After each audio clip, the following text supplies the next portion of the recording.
Bismillahirrahmanirrahim. Assalamualaikum warahmatullahi wabarakatuh. Baik, kali ini saya akan membahas tentang konsep dasar sistem informasi, di mana materi ini adalah salah satu dari materi yang disampaikan pada mata kuliah konsep teknologi, jurusan teknologi informasi. Lanjut pada definisi sistem, di mana sistem sendiri merupakan suatu jaringan kerja dari prosedur yang saling berhubungan, bekerja sama untuk melakukan sasaran tertentu. Atau mungkin bisa disebut juga sistem itu merupakan kumpulan beberapa elemen yang saling bekerja sama untuk mencapai tujuan tertentu. Nah, di sini ada klasifikasi sistem, di mana klasifikasi sistem ini ada 4 poin. Yang pertama itu ada abstrak dan fisik. Abstrak saya contohkan misalnya sistem agama, sistem politik, sistem ekonomi, karena itu tidak berwujud. Sedangkan untuk yang fisik kita contohkan misalnya komputer, perusahaan, dan lain sebagainya.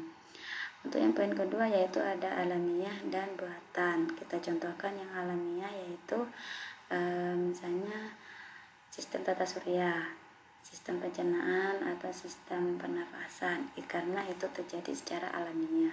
Sedangkan untuk yang buatan misalnya sistem produksi pabrik, itu adalah buatan manusia.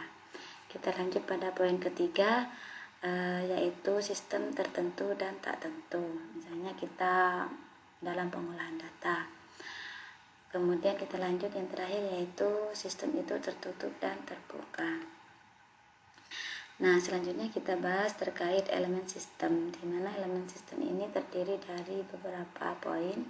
Yang pertama itu ada SDM, sumber daya manusia, atau bisa dibilang orang, user, misalnya programmer dan lain sebagainya. Yang kedua itu adalah software, di mana software ini memiliki 2 poin, yaitu software sistem dan software aplikasi.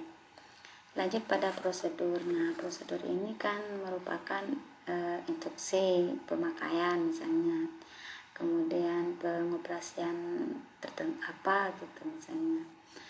Lanjut pada ada hardware. Di sini kita bisa temui melalui alat input atau alat output. Contohnya keyboard, mouse, kemudian ada printer, speaker, dan lain sebagainya. Kemudian ada basis data, di mana basis data itu juga disebut database, yaitu tempat menyimpan file program atau mungkin data-data penting. Dilanjutkan dengan jaringan komputer, di mana di situ merupakan gabungan beberapa perangkat yang saling terhubung.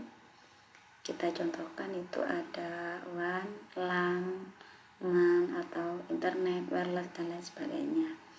Sedangkan untuk komunikasi data sendiri yaitu bagian dari telekomunikasi terkait pemindahan data.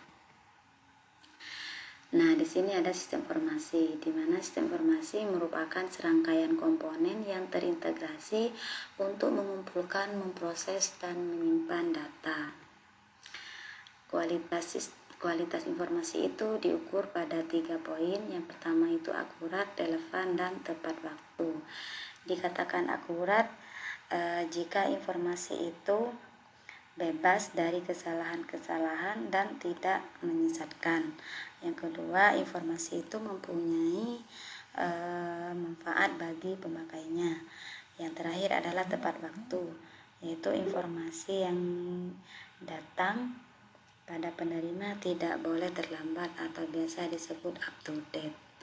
Nah, fungsi sistem informasi sendiri yang pertama mempermudah manajemen, memantau dan mengontrol.